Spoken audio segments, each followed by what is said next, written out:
Bonjour à tous, on se retrouve pour un nouveau Texama Show, comme d'habitude pour l'actualité informatique et technologique de la semaine. Nous avons pas mal de news cette semaine-ci, une bonne petite sélection avec des millionnaires, ou plutôt même des milliardaires qui sont pas contents qu'on suive leur déplacement en avion. Nous avons plusieurs téléphones qui sont sortis, Zenfone 9 ainsi que le OnePlus 10T. Nous avons aussi des news au niveau carte graphique, au niveau processeur. On a un petit peu de tout. Vous avez une table des matières dans la description ainsi que sur la barre de lecture, donc n'hésitez pas à sauter vers le sujet qui vous intéresse le plus. Aussi, cette fois-ci, je n'aurais pas oublié de mettre le lien Honnête dans la description pour ceux qui veulent soutenir la chaîne. Je pense que vous connaissez tous Honnête, mais dans tous les cas, n'hésitez pas à aller voir dans la description si vous voulez soutenir la chaîne. La première news de la semaine concerne le fait que les millionnaires et aussi milliardaires ne sont pas contents qu'on traque leur vol en jet privé. Il y a un article qui est sorti récemment qui montrait quelles étaient en gros les célébrités connus en tout cas, qui utilisaient le plus leur jet et qui du coup polluaient le plus. Et pour information, la première personne dans ce classement était Taylor Swift. Et ça venait aussi d'une autre news qui avait, il me semble que c'était Kylie Jenner ou je sais plus qui en gros utilisait juste son hélicoptère pour aller des fois même pas quelques kilomètres. Donc il y a eu pas mal de justement de gens qui ont commencé à rechercher là-dedans et évidemment les informations sur tout ce qui est avion et hélicoptère qui volent ou en tout cas tout ce qui est dans le domaine public, évidemment, tout ce qui est militaire, c'est autre chose, ils sont obligés d'avoir leur transcodeur d'activer, du coup, ils sont traquables. Et il y a énormément de sites web où vous pouvez juste aller, par exemple Flight Radar, vous pouvez aller voir tous les avions. Donc, par exemple, si vous voulez voir si votre avion est en approche quand vous êtes en train d'attendre à l'aéroport, ça peut être une bonne technique aussi. Ou si vous attendez quelqu'un, vous pouvez voir si son avion est en train d'arriver, où est-ce qu'il est aussi. Ou si vous êtes un petit peu inquiet, vous pouvez vérifier si l'avion est toujours en chemin. Dans tous les cas, il y a des gens qui utilisent ça pour traquer justement tous les millionnaires, milliardaires et autres célébrités qui utilisent souvent des jets privés pour voir un petit peu. Et donc forcément, ils sont pas très contents certains. Ça vient aussi du fait, si vous vous rappelez, il y avait un compte Twitter qui suivait tous les déplacements des jets privés d'Elon Musk. Et lui aussi à l'époque avait voulu carrément, il me semble que c'était payé 50 000 $ au gars qui faisait ça pour qu'il arrête totalement. Et il me semble que le mec avait refusé, il avait demandé beaucoup plus ou autre chose. Donc, yep, ça suit assez bien dans la veine. Dans tous les cas, il y a beaucoup de gens qui sont, du coup, maintenant, quand ils ont vu ça, quand ils ont vu à quel point certaines célébrités, notamment Taylor Swift, c'était genre pratiquement un vol chaque jour de son jet privé. C'est pas forcément elle toujours sur le vol, ça pourrait être quelqu'un de sa famille ou autre chose, mais c'est quand même énorme, un vol par jour. Et les jets privés, c'est pas ce qu'il y a de plus efficace au niveau aussi consommation, forcément, vous devez bien vous en douter. Tout un avion entier pour juste quelques personnes, ça consomme beaucoup de carburant. Et du coup, ça émet beaucoup de CO2. Donc, les gens, évidemment, ont montré leur mécontentement, surtout que certaines de ces stars, des fois, sont très, on va dire, pas forcément pro-environnement, mais en tout cas sont en mode ouais, il faut sauver l'environnement, puis après elles utilisent des jets privés. Après, je peux aussi comprendre, il faut quand même l'indiquer, surtout pour quelqu'un qui a un temps très limité. Un jet privé permet de sauver énormément de temps en fait. Et des fois, le temps c'est de l'argent, surtout pour certaines de ces personnes-là. Maintenant, évidemment, ça ne les empêche pas de faire la bonne chose. S'ils utilisent beaucoup de jets privés, ils pourraient peut-être investir beaucoup plus dans quelque chose qui permettrait de réduire peut-être la consommation de CO2 d'autres personnes pour compenser la leur en fait. Rien ne les empêche de faire ça, surtout que bien souvent ces personnes-là ont énormément d'argent. Si vous avez de l'argent pour un jet privé, vous n'avez aucun problème à payer pour compenser votre empreinte en CO2. Après, évidemment, il y a des services. J'ai un trou dans mon t-shirt, je viens de le réaliser. Il y a des services qui existent où vous pouvez payer pour compenser votre empreinte en CO2. Mais ça, c'est encore discutable parce qu'on ne sait pas où va vraiment l'argent. Je dirais qu'ils devraient le faire d'eux-mêmes. Genre, carrément aller voir peut-être une école ou autre chose et dire ok, je vous paye tous les panneaux solaires, voilà, autant de CO2 sauvé chaque année ou autre chose. Mais bon, ça évidemment, ce serait dans un monde où les gens essayent de faire les choses mieux, mais non, voilà. Ou alors ils pourraient essayer d'investir dans des compagnies qui font des jets privés qui volent avec de l'hydrogène, par exemple. Ou du carburant fabriqué avec, par exemple, je sais pas moi, des algues ou autre chose. Ça pourrait compenser aussi. Évidemment, il ne faut pas que ça vienne de n'importe où, parce que des fois, l'hydrogène, ça pourrait venir de juste d'énergie pétrole, donc ça ne compense pas vraiment. Enfin bref, dans tous les cas, je trouve aussi qu'un truc quand même qu'il faut noter, c'est que oui, il y a beaucoup de CO2 produit ici, il y a beaucoup de consommation de toutes ces stars, et vous pourrez voir des classements où il y a quand même de sacrées quantités, mais dites-vous que comparé par exemple à l'industrie, et certaines industries des fois qui, on peut discuter voilà, de leur intérêt, c'est rien en fait. On a aussi le fait qu'il y a beaucoup de milliardaires que personne ne connaît, qui ne sont pas dans ces listes, et qui aussi bien utilisent encore plus leur jet privé, ou ceux qui ont des énormes yachts justement, des énormes bateaux qui consomment encore plus. Donc, je vois beaucoup de gens pointer du doigt, et il faut quand même pointer du doigt, mais soyons honnêtes, il y a d'autres choses qu'il faut aussi pointer du doigt. Je ne suis pas là pour défendre ces stars. Hein. Par contre, je tiens à le préciser, selon moi, ils devraient faire quelque chose, clairement. Ensuite, on a une news au niveau du fait que Amazon va acheter Roomba, donc les aspirateurs qui se déplacent d'eux-mêmes. Hein. Je pense que tout le monde connaît Roomba. Et cette image a l'air tellement elle est photoshopée en vrai, il y a un ombre et tout le long du chien. Je ne sais pas pourquoi c'est aussi photoshopé que ça. Enfin bref, dans tous les cas, ils vont racheter Roomba pour 1,7 milliard de dollars, ce qui correspond à peu près à, si je ne m'abuse, 0,8 Minecraft, quelque chose comme ça. Oui, je calcule en Minecraft maintenant, vu que Minecraft a été racheté pour plus de 2 milliards. Bon, ça fait longtemps, mais depuis, je calcule toujours en Minecraft. Dans tous les cas, évidemment, tout le monde n'est pas forcément le plus content avec cette news parce que Amazon n'est pas connu pour le respect des données privées. Et imaginez si Amazon a accès à des scans 3D en entier de votre maison. Pas trop ça. Selon moi, ça va dans l'intérêt... Bon, c'est clairement pour avoir des données sur les gens. Hein. Amazon doit avoir des données sur les gens. Mais je pense aussi que c'est dans l'intérêt de compléter leur écosystème de smart home. Ils ont évidemment tout ce qui est smart speaker. Ils ont aussi évidemment tout ce qui est les sonnettes et tout. Ring. Donc, en toute logique, un aspirateur, bah, ça va dans la même ligne. Donc, ça ne m'étonne pas plus que ça. Et en plus, comme ça, ils acquièrent l'entièreté de la technologie en un coup. Pas besoin de recruter des ingénieurs. Ils ont tout débloqué d'un coup. C'est pas cher, en quelque sorte. Surtout que Roomba a quand même une assez bonne technologie. Donc, yep, ça ne m'étonne pas. Et puis, évidemment, ils ont des scans 3D de votre maison. Donc, ma foi, ils pourront faire ce qu'ils veulent avec. Et pour ceux qui se disent, oh, ben, du coup, je vais arrêter d'utiliser Roomba, ou je vais jamais acheter un Roomba, je vais juste prendre une autre marque, je suis en mode, est-ce forcément mieux une marque chinoise qui a aussi des scans 3D de votre maison? Ça revient un petit peu au même. Ensuite, nous avons une news qui nous remonte à de très longues années pour les plus vieux qui regardent cette vidéo. Winamp, si vous connaissez, ou peut-être certainement ne connaissez pas, c'est un lecteur MP3 pour PC, oui, ça existait à une époque, quand on avait encore les fichiers audio sur notre PC et que c'était pas sur le cloud. Eh bien, Winamp était l'un des plus populaires en réalité. Et pour même l'information, j'utilise Winamp sur mes streams tech quand je fais un live ou montage ou autre chose. La musique que vous avez je joue sur Winamp pour info. Et du coup, il y a une nouvelle version qui est sortie parce que la dernière version datait de des années. Et du coup, la nouvelle version, pour information, supporte mieux notamment les nouvelles versions de Windows. Donc notamment Windows 10 ainsi que Windows 11. Donc, ma foi, si vous êtes encore utilisateur de Winamp, vous pouvez faire une mise à jour pour profiter justement de ces fixes et tout ça. Et du coup, il n'y a pas plus à dire honnêtement. Et il y a évidemment toujours les anciennes versions qui existent et qui supportent Windows 7 et tout, hein, pour ceux qui en ont besoin. Ou même Windows XP, si vous êtes encore sur Windows XP. Ah aussi, il y avait un truc avec des NFT, un projet NFT en rapport avec Winamp, qui était un petit peu bizarre. Donc ça, oui, je ne suis pas un grand fan de NFT comme vous devez le savoir. Je pense que beaucoup de gens ne sont pas des grands fans de NFT.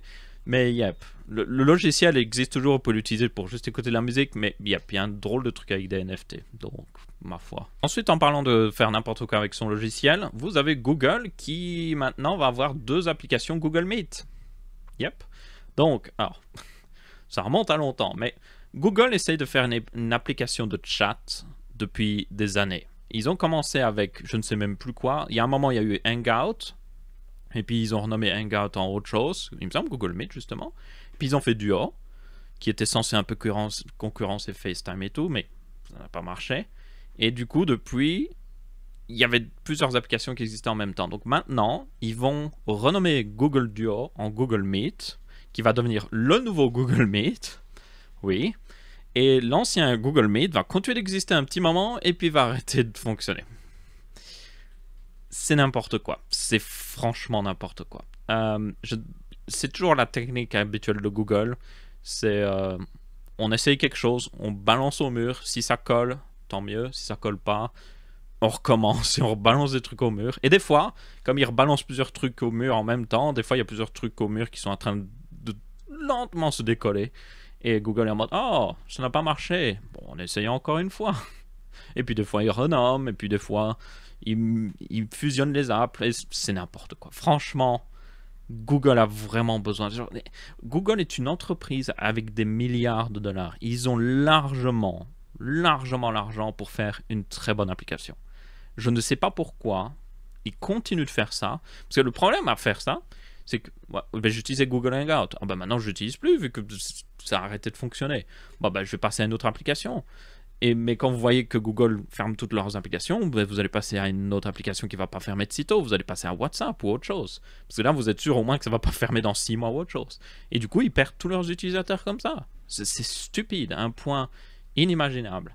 Donc, maintenant, nous aurons, ma foi, Google Meet. J'espère que ce sera le dernier nommage et qu'ils vont actuellement essayer d'améliorer l'application pour que les gens restent dessus plutôt que de faire n'importe quoi.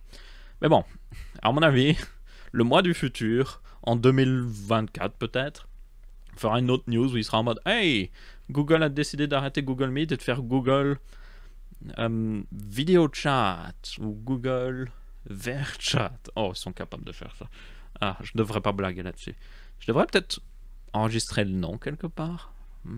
Ensuite, nous avons une news au niveau de OnePlus qui a sorti le OnePlus 10T, qui est du coup une version moins chère du OnePlus 10 Pro, qui était sorti là un peu plus de 6 mois normalement, et qui a pas mal d'améliorations, a aussi quelques trucs un peu bizarres. Je dirais que les plus grosses améliorations, c'est le fait que notamment ils utilisent le nouveau Snapdragon 8 Gen Plus One, qui du coup est beaucoup plus efficace au niveau énergétique, donc ça c'est un gros plus. Et puis vous avez toujours une assez grosse batterie. L'écran est descendu en 1080p, mais c'est toujours un écran OLED 120 Hz. Il n'y a plus le LTPO, mais c'est toujours un bon écran. Et puis après, vous avez des trucs vraiment chelous. Donc par exemple, l'alert slider de OnePlus, qui est toujours sur le côté, hein. Vous pouvez mettre silencieux, pas silencieux, ou aucune notification. Il a disparu. C'est littéralement un truc d'image de marque de OnePlus. Ils le mettent même sur des téléphones moins chers. Et là, ils l'enlèvent sur un téléphone qui est pas si moins cher, genre 729 € quand même en France et en Belgique, donc c'est pas rien. Aussi, il n'y a plus de chargement sans fil, mais ça, c'est pas la fin du monde parce que vous avez du chargement rapide jusqu'à 150 watts avec. Oui, je déconne pas. 150 watts. La brique de chargement d'ailleurs fait même plus que 150 watts normalement, mais bon, le téléphone ne peut pas faire plus. Donc ça peut valoir la peine. Aussi, il y a d'autres trucs bizarres comme le fait qu'ils n'utilisent pas leur nom Hasselblad. Je vous rappelle qu'ils ont payé pour la licence Hasselblad pour le mettre sur leur téléphone. Et qu'ils ont fait tout un speech comme quoi Hasselblad allait aider à améliorer la qualité des photos de chez OnePlus. Et puis, rien. Et du coup, c'est disparu. Donc voilà. Le capteur photo aussi, il y a une downgrade. Le capteur principal, c'est le même que vous avez dans techniquement le Zenfone 9, ainsi que le Rockphone, le dernier, et aussi, il me semble, le Pixel 6. Ah, si je ne m'abuse, je ne sais plus. Non, le téléphone avec les LED à l'arrière, que j'ai déjà oublié le nom, le Notting Phone. Donc ils utilisent tous le même capteur. C'est pas forcément un énorme problème, parce que vous allez le voir avec la news d'après, il y a moyen de faire des bonnes photos avec. Le truc, c'est qu'il faudra voir s'ils font des bonnes photos avec. Et l'autre problème aussi, c'est qu'ils ont un capteur grand angle. Mais le dernier capteur, vous n'avez pas de téléphoto, ce qui aurait été... C'est toujours pratique le téléphoto, surtout si vous avez le mode portrait qui supporte le téléphoto. Ça, c'est génial, franchement. Parce que beaucoup de portraits dans la vraie vie sont faits avec des objectifs 55 mm ou même 85 mm. Et un x3 sur un téléphone, ça vous donne, il me semble, un peu plus de 70 mm. Donc c'est parfait pour du portrait. Ça donne vraiment un look professionnel. Ils ont mis un capteur macro. Donc voilà. Le capteur que personne n'a besoin et qu'on peut techniquement faire avec le grand angle. Il y a beaucoup de marques qui le font avec le grand angle. Vous pouvez modifier un peu le capteur grand angle pour lui permettre de focuser, donc de la faire à la mise au point avec quelque chose qui est très proche du capteur. Et ça vous donne un très bon objectif macro, honnêtement. C'est ce que fait l'iPhone, c'est ce que fait aussi Samsung. C'est pas ce qu'ils ont fait ici, ils ont rajouté un capteur dédié pour ça. Ça fait vraiment téléphone cheap. Vous voyez, genre, oh, on a 3 capteurs photo, mais au fait, il y en a que 2 qui sont vraiment utiles. Donc, yep. L'arrière aussi, il me semble, est en plastique, mais bon, ça, c'est pas un énorme problème selon moi. La batterie tient bien selon les tests, mais vous pouvez le charger en plus avec du 150 watts. Donc, globalement, c'est un bon smartphone, il a même 16 Go de RAM si je me souviens bien minimum, donc c'est une upgrade par rapport au OnePlus 10 Pro. Mais après à côté de ça, ils enlèvent des fonctionnalités clés quoi. Genre le téléphoto, ça c'est une énorme perte. L'écran ça va, il n'y a pas de problème. Et puis aussi le fait que on n'a pas le branding Hasselblad. Selon moi c'est un peu dommage, ils l'ont payé la licence de toute manière, donc mettez le nom quoi. Et surtout que ça perd aussi, il y a dans l'application caméra, il y avait un skin Hasselblad pour ceux qui aimaient ça, et les settings étaient un petit peu mis à la Hasselblad, donc il y avait quand même un intérêt un petit peu, mais là c'est enlevé, donc je vois pas trop l'intérêt. Donc ouais, globalement, OnePlus descend de plus en plus, ma foi, c'est en rapport, mais descend de plus en plus au niveau de leur réputation. Je dirais que ça, tout le monde a leur vision de quand ça a commencé, moi je dirais que c'est à partir du... Après le 7 Pro. Le 7 Pro avec la caméra pop-up selfie, ça c'était génial. Et puis après ça n'a plus été la même chose, je trouve. Le OnePlus 8, déjà, il y avait des problèmes. Dans tous les cas, ils ont fait beaucoup de sacrifices et pourtant le prix quand même à 729 €. Genre, quand vous voyez le Pixel 6, franchement, est plus impressionnant et il est moins cher. Et vous avez le Pixel 6 Pro qui est pas si loin que ça. Je sais qu'il y a encore des petits bugs avec les pixels, mais... Moi, je prendrais un Pixel à ce moment-là, ou alors un ancien flagship, peut-être un Galaxy S21, franchement, pour le prix. Ce serait plus intéressant. Un autre téléphone beaucoup plus intéressant, par contre, c'est pour ceux qui voudraient un petit téléphone. Alors, petit, c'est pas le plus petit au monde, on va être honnête, mais plus petit que la plupart des smartphones, parce que c'est le Zenfone 9, avec un écran de 5,9 pouces. Donc, c'est un téléphone assez compact, surtout que la bordure d'écran est assez fine, sauf un petit peu en bas. Et en plus avec les objectifs, ils ont fait des énormes objectifs à arrière. Du coup, le téléphone paraît encore plus petit, mais il n'est pas aussi petit qu'il y paraît ici, hein, quand même. Tenez-en compte. Ça donne quand même un téléphone assez compact. Et il a des specs haut de gamme. Vous avez le dernier Snapdragon 8 Gen 1 Plus. Donc ça c'est génial. Vous avez les meilleures performances possibles. Et c'est la version plus efficace au niveau énergétique. Vous avez quand même une batterie de 4600 mAh si je me souviens bien. Quelque chose comme ça. Largement suffisant, surtout avec ce processeur-là. Vous avez une expérience Android assez stock. Le capteur d'empreinte, c'est sur le côté, ce que, personnellement, ça me dérange pas vraiment. Il y a même, vous voyez, des fonctionnalités avec où vous pouvez slider les notifications en utilisant le capteur d'empreinte. Ça, c'est vraiment cool, honnêtement. Parce que normalement, vous devez le faire depuis le dessus de l'écran. Ou alors, il y a certains smartphones qui peuvent le faire n'importe où sur l'écran, mais là, au moins, ça donne la possibilité d'utiliser avec une seule main, quoi qu'il arrive. Et c'est un peu le but d'un petit smartphone comme ça. Il a aussi différentes couleurs. Apparemment, la finition n'est pas la meilleure à l'arrière. C'est un arrière en plastique. Et la finition, notamment, c'est MKBHD qui disait sur le rouge, commence un petit peu à changer de couleur après quelques semaines, un peu plus d'une semaine d'utilisation. Donc, à voir là-dessus. Après, beaucoup de gens mettent des protections de toute façon. Et puis, au niveau du reste des specs, ça peut aller jusqu'à 16 Go de RAM, 256 Go de stockage. Franchement... c'est un téléphone assez solide. Il a 4300 mAh. Voilà la vraie capacité de la batterie. Je me suis trompé dessus du coup. C'était pas 4600, 4300. Il a aussi le... Alors ça c'est un des points négatifs je dirais. Il a que 30 watts de chargement. Vous allez me dire 30 watts c'est largement suffisant. C'est suffisant mais quand vous pensez à un téléphone haut de gamme, je dirais 45 voire 65 watts ça serait encore mieux. Après en tenant compte que c'est une seule batterie. Bien souvent, les téléphones qui font du 60 watts ont deux batteries. Là, vous n'en avez qu'une. Elle est un peu plus épaisse apparemment aussi. Donc, yep, ils pourraient peut-être monter jusqu'à 45 watts, mais peut-être qu'ils font ça pour sauver la durée de vie de la batterie, ce que je peux comprendre aussi. Au niveau photo, il n'est pas trop mal. Donc, ils ont deux capteurs à l'arrière. Au moins, ils ne s'amusent pas à mettre un capteur macro ou autre chose. Donc, vous avez un 50 mégapixels qui, encore une fois, est le même que vous avez dans le Zenfone et tout. Et un 12 mégapixels ultra grand angle. Toutefois, comparé au Rockphone, qui a le même capteur principal, ce qui est vraiment bizarre, c'est que la photo est meilleure sur le Zenfone 9. Genre MKBHD l'a testé, et il est pas mal impressionné. Il dit, oui, ça donne des bonnes photos. Et du coup, vous vous dites, mais pourquoi? C'est le même capteur, c'est le même processeur, c'est le même tout. Pourquoi Asus ne met pas la même gestion de photos sur le Rockphone? Est-ce qu'ils veulent forcer les gens à prendre un Rockphone pour les jeux et puis un Zenfone pour l'utiliser? En fait, je comprends pas la stratégie marketing ici.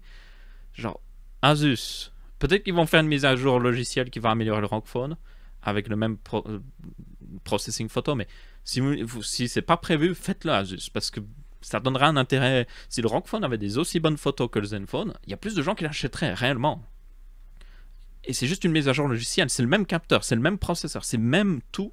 Faites-le quoi, ça vous coûtera presque rien. Vraiment étrange. Enfin bref. Dans tous les cas, bon smartphone honnêtement, et surtout, encore une fois, il est compact. Donc pour ceux qui voudraient un petit smartphone, pas trop gros, qui tient bien dans la poche, ce sera pour vous. L'écran aussi est pas trop mal, c'est un écran AMOLED d'ailleurs, et c'est à peu près tout honnêtement. Allez voir des reviews si vous êtes intéressé. Il y a aussi un jack, ce qui est extrêmement rare ces derniers temps, et ce qui pourrait être un énorme avantage pour certaines personnes. Si vous avez un bon casque filaire, ça peut être un téléphone pour vous. Ensuite, on a une news au niveau de Tesla qui a des problèmes en Californie, au niveau du fait qu'ils font un peu de la pub mensongère sur leur, notamment, système de pilotage automatique. Donc, si vous ne savez pas, Tesla essaie depuis pas mal d'années maintenant de sortir l'entièreté d'un système de pilotage automatique qui permettrait réellement de vous démarrer la voiture, vous lui dites d'aller quelque part, elle vous conduit entièrement jusque là-bas. Ils ont fait déjà évidemment l'autopilote, qui était plus un truc qui vous permet de garder, de rester sur une ligne, sur une autoroute par exemple. Ça peut aussi s'arrêter à des stops et tout, mais c'était globalement fait pour ça. Pas vraiment un autopilote déjà au niveau du nom, mais là Tesla évidemment a fait énormément de pubs et aussi ils font même payer les gens pour leur système de conduite automatique. Le problème, c'est que c'est pas vraiment encore fini, il y a encore même beaucoup de travail. Ça progresse bien, hein. Vous ne me trompez pas, mais il y a encore beaucoup de travail. Et le problème, c'est que même s'ils n'ont pas encore fini, ils font énormément de marketing là-dessus. Et surtout, pour eux, c'est fini en fait. Hein. Vous allez l'avoir, vous pouvez déjà payer, c'est pas grave. Du coup, la Californie est en mode, non, ça ne va pas. Ça. Tu peux pas continuer de faire de la pub pour quelque chose que tu n'as littéralement pas fini et qui pose problème, même des fois. Donc, globalement, ils pourraient être obligés d'arrêter de faire de la pub pour ça, tout simplement. Je pense que, honnêtement, c'est justifié, franchement. C'est encore en bêta test. Il y a encore beaucoup de problèmes. Ils sont des années avant d'avoir fini. Même en Europe et tout ça, ils ne devraient pas avoir le droit de faire de la pub pour un truc pareil. Parce que selon moi, c'est pas fini en fait. Je sais qu'ils aiment bien faire beaucoup de marketing là-dessus, justement, mais yep. Ensuite, on a une petite news un peu en rapport avec la semaine dernière. On avait parlé justement de Blizzard qui avait fait 100 millions de dollars avec un jeu mobile que beaucoup de gens avaient pourtant vraiment pas apprécié, ou plutôt apprécié le fait qu'ils travaillent là-dessus. Eh bien, il y a une news comme quoi le marché du gaming sur téléphone sera en retrait de 10% dans la première partie de 2022, ce qui honnêtement ne m'étonne alors pas du tout. Je pense que c'est certainement dû au fait que les gens peuvent à nouveau un peu plus sortir dehors et que du coup ils vont moins jouer sur leur téléphone, ce qui semble assez logique. Donc personnellement ça ne m'étonne pas, il y a aussi le marché gaming sur PC qui est en retrait, aussi sur console et tout, donc pas très étonnant. Mais en réalité ça pourrait être un peu plus étonnant au niveau du mobile en réalité quand on y pense, parce que même si les gens sortent quand ils sont dans les transports en commun, ils doivent attendre et tout ça, donc ils ont tendance à jouer là. Donc. Mais bon, il y a aussi beaucoup de gens qui même à la maison n'utilisent que leur téléphone pour jouer, donc ça vient certainement de là. Donc voilà. Finalement, tout ne se passe pas hyper bien au niveau mobile pour tout le monde. Bon, pour Blizzard, ça se passe très bien. Et on a une autre news justement par rapport à ça, et là ça concerne directement Activision Blizzard, c'est que eux par contre, ils ont fait plus d'argent avec les jeux mobiles que les jeux PC et consoles combinés. Ce qui honnêtement ne m'étonne vraiment pas, pour la simple et bonne raison de déjà la semaine dernière, on a vu qu'ils avaient fait plus de 100 millions avec Diablo sur mobile, et aussi le fait que honnêtement, ils font n'importe quoi avec leurs jeux PC en ce moment. Genre Overwatch, c'est pas trop ça. WoW, évidemment, ça continue de chuter. C'est pas comme s'ils essayaient de faire quelque chose. Et puis les autres jeux à côté, alors là, on va même pas en parler. Hein. Je pense qu'il n'y a pas besoin d'en dire plus.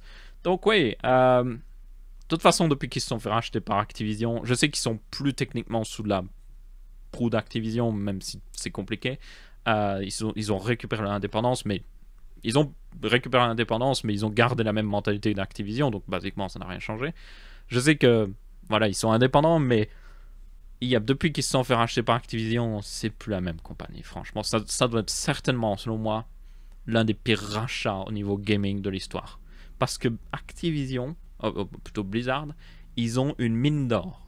Genre juste l'univers WoW, est incroyable. Ils peuvent faire énormément de jeux là-dessus. Et pourtant, c'est pas trop ça. Et il y a aussi Overwatch, ils ont réussi à créer quelque chose, franchement, qui intéressait beaucoup les gens, et puis ils n'ont rien fait avec. Basiquement, ils ont dit qu'un Overwatch 2 arrivait, je sais même pas où ça en est, ça. Et ça fait des années, et du coup, les gens ont un peu arrêté de jouer à Overwatch aussi pendant ce temps-là. Ils n'ont pas développé la scène e-sport, alors qu'il y avait du potentiel.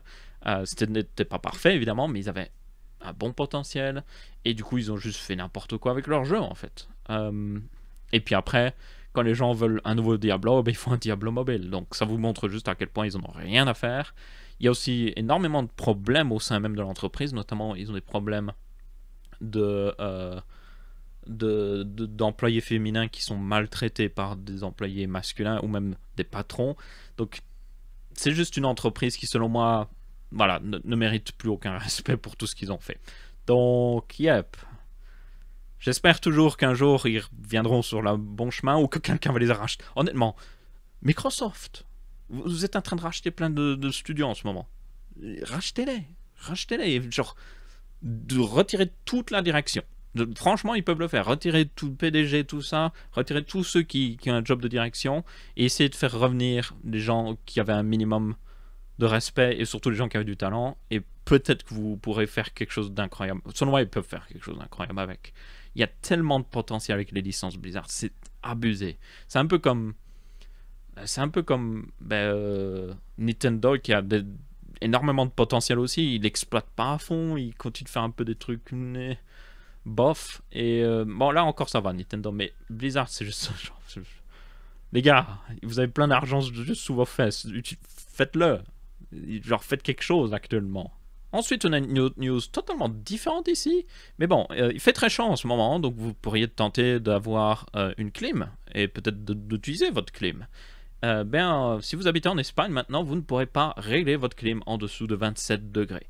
Bon, ça concerne évidemment surtout les business qui, eux, peuvent être contrôlés là-dessus parce que bonne chance pour contrôler tous les gens. Genre, ils vont pas commencer à frapper à chaque porte. Hey, vous avez mis votre clim en dessous de 27 ou pas là? Parce que c'est illégal.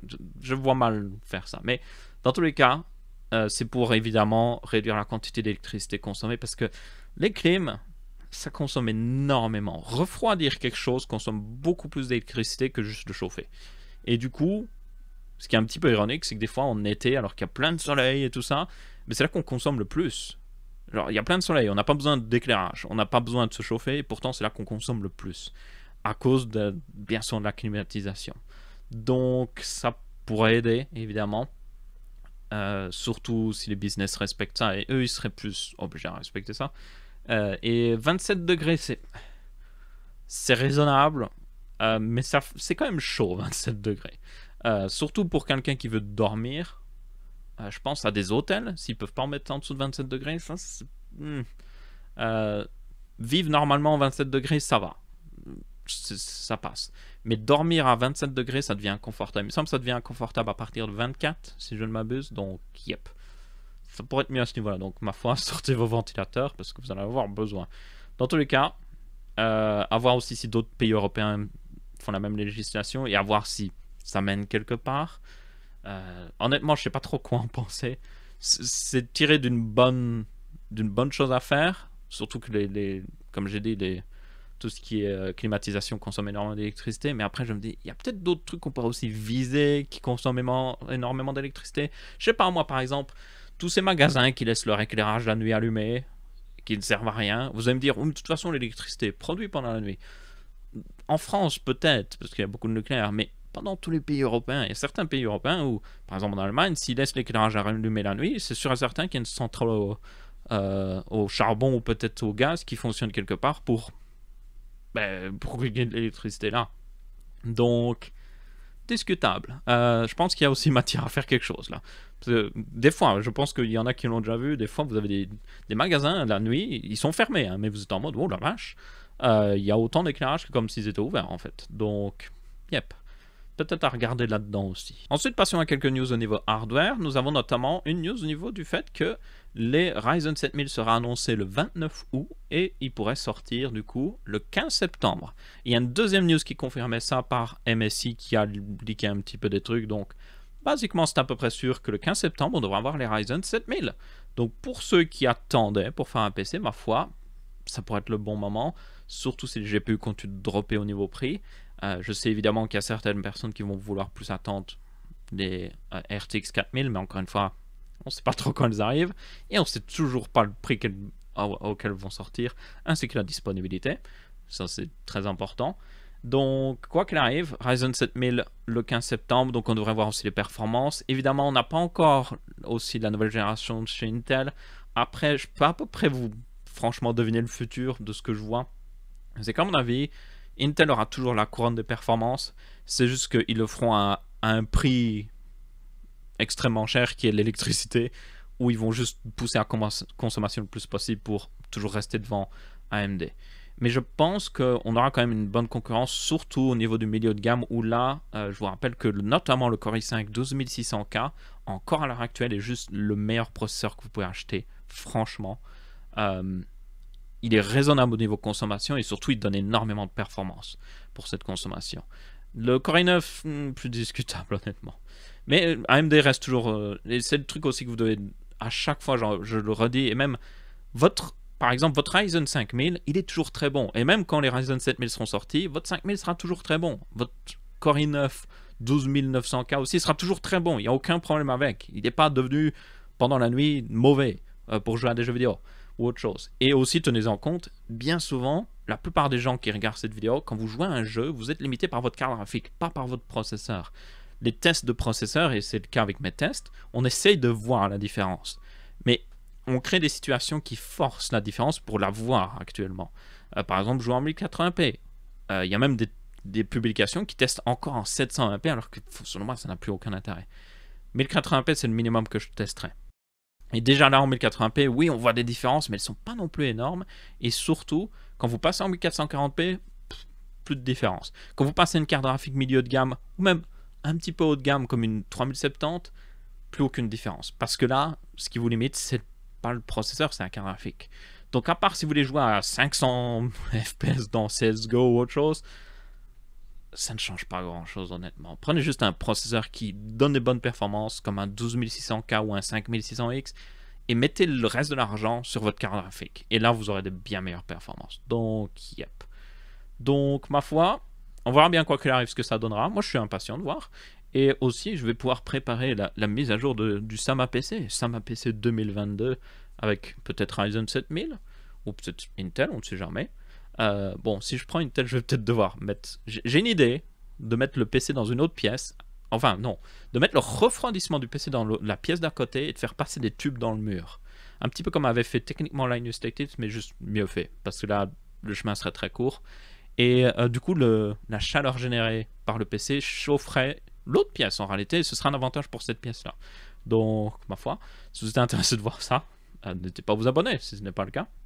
Mais je ferai certainement ça parce que dans mon bureau actuellement, avec le gros PC de jeu, ça chauffe. Ça génère énormément de chaleur. Et voilà, j'essaie de réduire. J'ai déjà les écrans qui génèrent de la chaleur, donc si je peux le réduire, la chaleur générée par d'autres composants, je vais essayer de le faire le plus possible afin d'améliorer un petit peu la situation. Et ça me permettra d'utiliser moins de clim ou de ventilateurs ou autre chose, ce qui pourrait être aussi un avantage.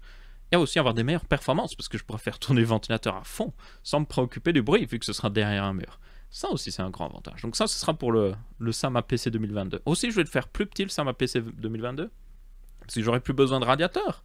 Les radiateurs sont dans l'autre pièce. Il y a juste des tubes qui sortiront. Donc, ma foi, beaucoup de choses privées là-dessus, et je ferai certainement plusieurs vidéos sur le sujet. Donc, yep, n'hésitez pas encore une fois à vous abonner. Et enfin, une dernière news, c'est au niveau de la Arc A380, cette carte graphique qui, honnêtement, n'est pas très intéressante, mais surtout le fait que MSI vient de l'annoncer, qu'ils en font une. Et vous avez aussi ASRock qui a annoncé qu'ils en font une. Donc, ça répond à la question qu'on se posait, est-ce que les grandes marques de cartes graphiques vont faire des cartes graphiques Intel? Et la réponse est oui, apparemment.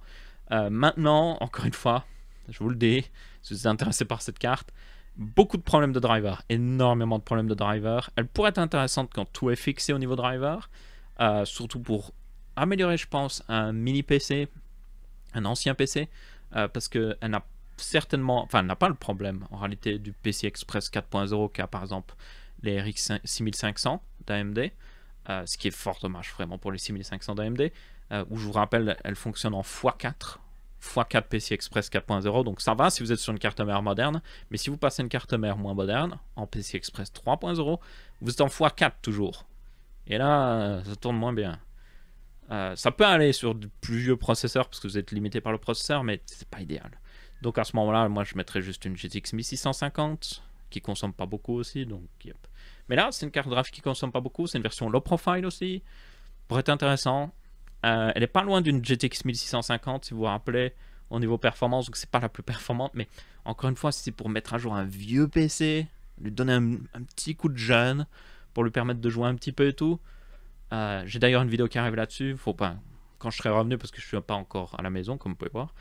J'ai une vidéo là-dessus sur littéralement j'ai récupéré des vieux PC gratuitement dans un ancien business et je vais essayer de genre les mettre à jour pour avec le minimum d'argent pour leur donner une seconde vie.